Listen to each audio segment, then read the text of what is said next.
नमस्कार दोस्तों। आज हम बात करने वाले हैं एक इम्पोर्टेंट टॉपिक के बारे में, जो कि करंट अफेयर्स का टॉपिक है। सुप्रीम कोर्ट के वरिष्ठतम न्यायाधीश एन वी रमना जी को भारत का अगला प्रधान न्यायाधीश यानी कि मुख्य न्यायाधीश के तौर पर राष्ट्रपति जी ने नियुक्त किया है। अभी जब जो प्रेजेंट में भी जो हमारे मुख्य न्यायाधीश हैं, जो जब ये यहाँ पे आप देख पा रहे होंगे, जो तस्वीर यहाँ पे इनकी है, ये हमारे एस ए बोबडे जी हैं, जो कि मुख्य न्यायाधीश के तौर पर भी सुप्रीम कोर्ट में हैं। और जब 24 अप्रैल को जो शपथ लेंगे वो हैं एन वी रमना जी। इनके बारे में थोड़ा सा हम देख लेते हैं और उसके बाद हम सुप्रीम कोर्ट के बारे में भी जानने की थोड़ा कोशिश करेंगे। चलिए देखते हैं आगे। ये दैनिक जागरण का एक कटिंग है। यहाँ पे बताया गया वही जो भी आपको मैंने बताया कि सुप्रीम कोर्ट का जो अगला न्यायाधीश होंगे वो होंगे एन वी रमना जी, जो कि 24 अप्रैल को 48वें प्रधान न्यायाधीश के तौर पर शपथ लेंगे और 26 अगस्त 2022 तक इस पद पर बने रहेंगे। अब भी हम इसके बारे में जानने की कोशिश करेंगे आगे आने वाली स्लाइड्स में कि जो मुख्य न्यायाधीश जो होते हैं उनकी क्वालिफिकेशंस क्या होती हैं, और जब जो उनका अपॉइंटमेंट होता है उसके बाद में अपॉइंटमेंट कैसे होता है उनका, और उनका जो टेन्योर होता है, अगर उनका टेन्योर होता है तो उनका टेन्योर कितना होता है, वो भी हम आगे जानने की कोशिश करेंगे। ठीक है जी। राष्ट्रपति रामनाथ कोविंद जी ने संविधान जो कॉन्स्टिट्यूशन का आर्टिकल 124(2) के दो में इनको पावर्स मिली गई हैं, उनका यूज़ करते हुए वरिष्ठतम न्यायाधीश एन वी रमना जी को भारत के मुख्य न्यायाधीश के तौर पर नियुक्त किया है। एक परंपरा होती है कि जो करंटली जो हमारा मुख्य न्यायाधीश जो होते हैं वो एक एडवाइस या रिकमेंडेशन देते हैं राष्ट्रपति जी को कि जो आने वाले जो होने वाले चीफ जस्टिस होंगे, मुख्य न्यायाधीश होंगे, वो ये होंगे। तो उन्होंने बेसिकली एन वी रमना का नाम सुझाया था। तो उसी के तौर पर एन वी रमना जी को देश का अगले मुख्य न्यायाधीश के तौर पर नियुक्त किया गया है। और एक सीनियोरिटी के बेस पे भी होता है। तो सुप्रीम कोर्ट में भी जो सबसे सीनियर जजेस में होंगे, तो इसका मतलब वो एन वी रमना जी ही होंगे, जिन्हें कि देश का अगला मुख्य न्यायाधीश बनाया गया है। ठीक। अभी थोड़ा सा हम जस्टिस एन वी रमना जी के जो उनकी जो यात्रा रही है, किसान परिवार से आते हैं और वहाँ से लेकर सीजीआई तक का जो सफ़र है उसके बारे में शॉर्ट में थोड़ा सा हम बात कर लेते हैं। जस्टिस एन वी रमना जो हैं उनका जन्म हुआ था 1957 में आंध्र प्रदेश के पुनावरम गांव में, और जो डिस्ट्रिक्ट पड़ता है वो कृष्णा डिस्ट्रिक्ट पड़ता है। पुनावरम, अगर आप प्रोनाउंस सही से कर नहीं कर पा रहा हूँ तो सॉरी इस चीज़ के लिए। यहाँ पे आप देख भी सकते हैं, यहाँ पे जो लिखा हुआ पुनावरम। ठीक है जी। और कहा जाता है कि जो फुल फ्लेज जब वो लॉयर बनने वाले थे उससे पहले उन्होंने आंध्र प्रदेश के एक लोकल न्यूज़पेपर जो होता है उनका, तेलुगु न्यूज़पेपर, वहाँ पे उन्होंने एक जर्नलिस्ट के तौर पे काम भी किया था।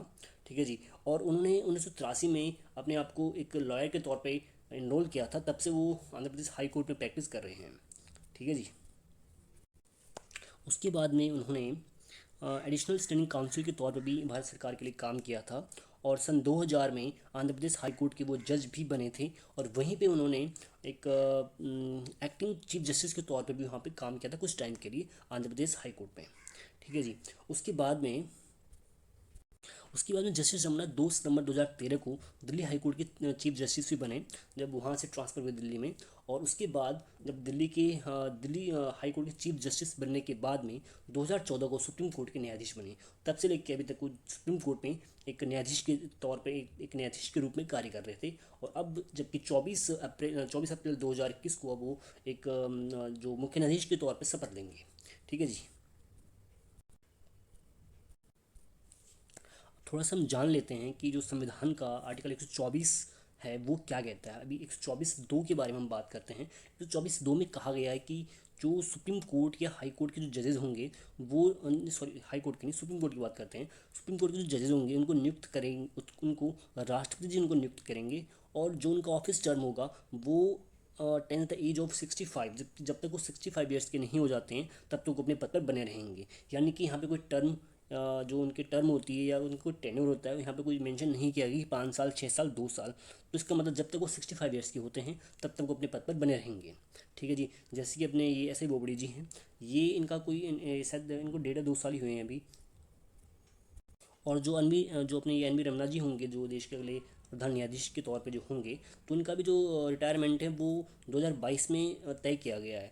तो 1 से 2 साल के आसपास ही, अभी मुझे शायद याद नहीं है कि कोई 2 या 3 साल से ज़्यादा कुछ समय तक कोई न्यायाधीश रहा भी हो। तो यहाँ पे कोई एक फिक्स कोई ऐसा कोई टेन्योर है नहीं न्यायाधीश के लिए।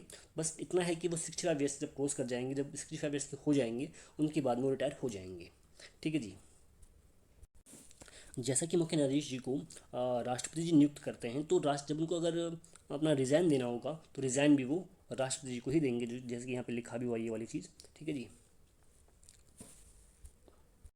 ये जो था इन शॉर्ट में 124(3) के बारे में अगर हम जानते हैं, 124(3) के बारे में अगर हम जानने की कोशिश करते हैं तो इसमें बताया गया कि जो मुख्य न्यायाधीश होंगे उनके लिए क्वालिफ़िकेशन क्या होंगी। तो उनके लिए क्वालिफ़िकेशन जो मेनली होगी वो होंगी कि 5 साल तक कम से कम वो देश के किसी एक हाई कोर्ट में जज होने चाहिए और 10 साल तक उनकी किसी हाई कोर्ट में प्रैक्टिस होनी चाहिए। बेसिकली दो चीज़ें हमें याद रखनी है, यानी कि 5 साल तक तो किसी हाई कोर्ट में जज होने चाहिए और 10 साल तक वो किसी हाई कोर्ट में प्रैक्टिस यानी कि एज ए एडवोकेट उन्होंने प्रैक्टिस किया हो। ये दो चीज़ें हैं मेनली। ठीक है जी, ज़्यादा इसमें कुछ और है नहीं। और एक और चीज़ है कि वो राष्ट्रपति की नज़र में एक बहुत ही प्रख्यात एक जूरिस्ट होने चाहिए। आशा करता हूँ आपको थोड़ा बहुत समझ में आया होगा इस चीज़ के बारे में। Thanks for watching. अच्छा, एक और चीज़ अभी आपको बता देता हूँ। अभी जो प्रेजेंटली हमारे सुप्रीम कोर्ट में जजेस की संख्या है वो है 33+1, यानी कि 33 जजेस होंगे टोटल, प्लस एक यानी कि जो हमारे चीफ जस्टिस होंगे उनको मिला के बराबर 34 जो हमारे जजेस होंगे टोटल सुप्रीम कोर्ट में। और प्रेजेंटली हमारे देश में 25 हाई कोर्ट्स हैं और एक हमारा सुप्रीम कोर्ट है जो कि नई दिल्ली में है, और 25 जो हाई कोर्ट्स हैं वो अपने अपने स्टेट्स में होंगे। ठीक है जी, धन्यवाद वीडियो देखने के लिए।